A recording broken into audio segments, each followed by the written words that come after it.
Hello, this is the Not Back Mass Contest Go. Recently, I have been go to a moderately sized hackathon and become a judge.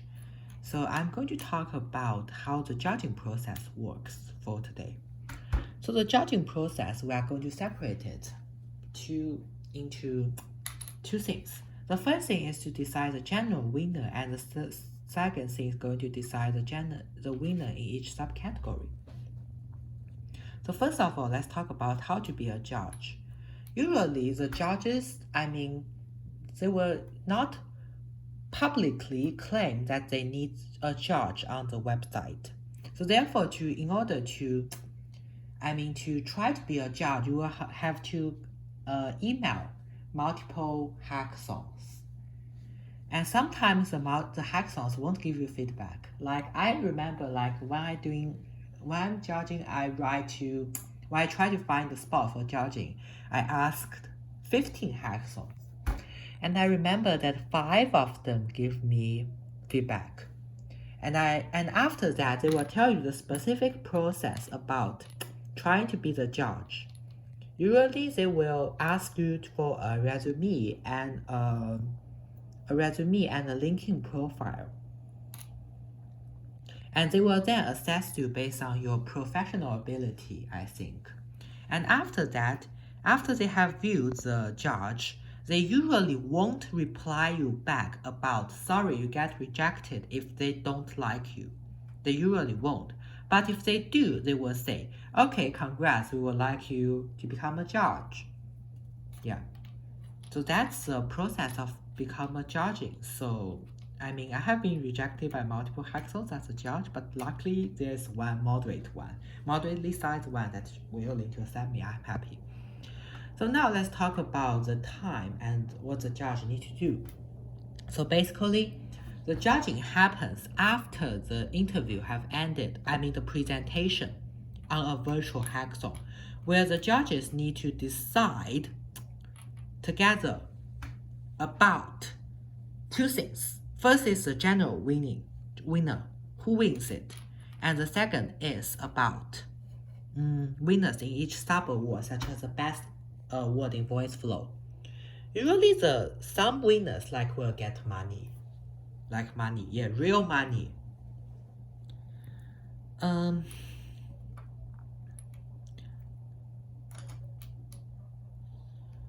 So basically, for deciding the general winners, a hackathon will usually have multiple judges to look at one project. And after that, they will give out a score either in 1 to 10 cumulative or 1 to 10 in each subcategory for the award criteria, such as the creativity of the project, the accessibility of the project, the presentation of the project, how well did the presentation go, etc. After that, they will give you a score. They will usually have about 40 to 50 minutes look at all the project, but it's usually about that time, 40 to 50 minutes. And so therefore, if it depends on the single project, the time will be usually pretty short. Like for some larger ones, it will be just pretty short. So this is something that you need to think about. They will usually have 1 or 2 or 3 minutes to look at each project. So this is something that you need to be aware. After that, they will give out an average, like the hackathon will calculate an average score for each project based on the judges score. And then the team with the most score will become the winner. For the, the award, not the award, for the sub-award, which is such as the best at voice flow, it is a bit different. Usually the hackathon will first write down all the projects that is competing for one hackathon, for one sub-award.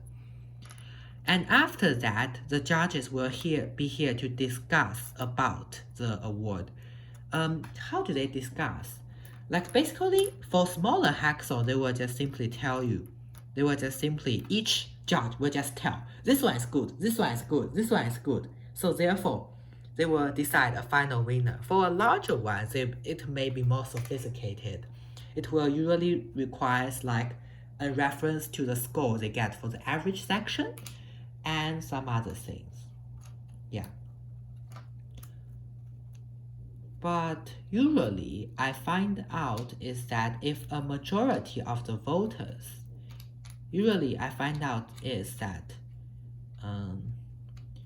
for smaller hackathons, when there are 2 or 3 persons agreeing that you should be a winner, the rest of the people would all say so. Yeah, it's just a common trend for smaller hackathons. 2 to 3 people, after they say the same opinion, like the rest of people will just simply follow them. So therefore, it is an interesting thing that you need to be found so that it helps you to build the impression of your code. And after that, after those serious procedures, the winner is going to be decided, and then in the ending ceremony, they will be announced. And maybe they will do an additional presentation. Yeah. So therefore, I think that's what you need to know about judging. In the future videos, we'll also be talking about, from a judge's perspective, how to get some projects, how to take advantage of the judging rule and win the hackathon. But here, let's just come to the end. Here we come to the end of our video, and I hope you have enjoyed a lot. See you next week. Bye bye.